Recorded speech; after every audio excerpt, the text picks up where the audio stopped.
ஓர் ஊரில் வணிகன் ஒருவன் இருந்தான். பணக்காரனான அவன் சரியான கஞ்சன். எனவே முட்டாளான ஒருவனை வேலைக்காரனாக வைத்திருந்தான். வணிகன் ஒருநாள் அவனை அழைத்து, நம் வண்டியை எடுத்துக்கொண்டு பனங்காட்டுக்குப் போ. அங்கே பலர் பனைமரங்களை வெட்டி வண்டியில் ஏற்றிக் கொண்டிருப்பர். அதேபோல் நீயும் மரங்களை வெட்டிக் கொண்டு வா என்றான். அவனும் வண்டியை ஓட்டிக்கொண்டு சென்றான். அங்கே சிலர் மரங்களை வெட்டி வீழ்த்திக் கொண்டிருந்தனர். சிலர் கீழே கிடக்கும் மரங்களை முயன்று வண்டியில் தூக்கிப் போட்டுக் கொண்டிருந்தனர். இதை பார்த்ததும் வேலைக்காரனால் சிரிப்பை அடக்க முடியவில்லை. என்ன, இவர்கள் எல்லாரும் அதற்கு கீழாக வண்டியை வைத்தால் மரம் அதில் சரியாக விழும். வீணாக ஒருமுறை பூமியில் கிடக்கும் மரத்தை வண்டியில் ஏற்ற வேண்டாமே என்று நினைத்தான். என் திட்டத்தை இவர்கள் கண்முன்னாலேயே செய்து காட்டி நான் எத்தகைய அறிவாளி என்பதை புரிய வைப்பேன் என்ற எண்ணத்தில் தான் வெட்ட வேண்டிய பெரிய மரத்தை, பனை மரத்தின் அடிப்பகுதியை பாதி அளவு வெட்டி முடித்தான். பிறகு அந்த மரம் விழக்கூடிய இடத்திற்கு நேராக மாட்டுடன் வண்டியை நிறுத்தினான்.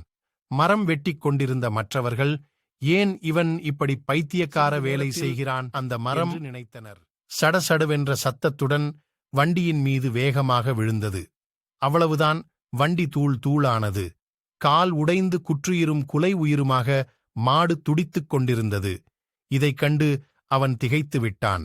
தன் திட்டத்தில் என்ன குறை என்று அவனால் கண்டுபிடிக்க முடியவில்லை. வண்டிக்குத்தான் வலிமையில்லாமல் போய்விட்டது என்ற முடிவுடன் வீடு திரும்பினான். நடந்ததை அறிந்த வணிகன், முட்டாளாக இருக்கிறாயே, இப்படி செய்யலாமா என்று வேலைக்காரனை திட்டினான். சில நாட்கள் சென்றன. திடீரென்று அந்த ஊரில் மண்ணெண்ணெய் பஞ்சம், பீப்பாய் எண்ணெயை பதுக்கி வைத்தால் நிறைய லாபம் கிடைக்கும் என்று நினைத்தான் வணிகன். உடனே வேலைக்காரனை அழைத்து, கடையில் இருக்கும் மண்ணெண்ணெய் எல்லாவற்றையும் இன்றிரவு நம் தோட்டத்தில் பள்ளம் தோண்டி புதைத்துவிடு, யாருக்கும் தெரியக்கூடாது. நள்ளிரவில் பெரிய பள்ளம் தோண்டினான் வேலைக்காரன். ஒவ்வொரு பீப்பாயாக உருட்டிச் சென்று அதிலுள்ள எண்ணெயை பள்ளத்தில் ஊற்றினான். இப்படியே எல்லா பீப்பாய்களில் உள்ள எண்ணெயையும் ஊற்றி முடித்தான். இப்போது அவன் உள்ளத்தில், இந்த காலி பீப்பாய்களை என்ன செய்வது? இது குறித்து முதலாளி ஒன்று சொல்லவில்லை. சரி, அவரையே கேட்டு விடுவோம் என்ற எண்ணத்தில் நன்றாக தூங்கிக் கொண்டிருந்த வணிகனை எழுப்பினான். ஐயா, நீங்கள் சொன்னபடி மண்ணெண்ணெயை பள்ளம் தோண்டி புதைத்துவிட்டேன்.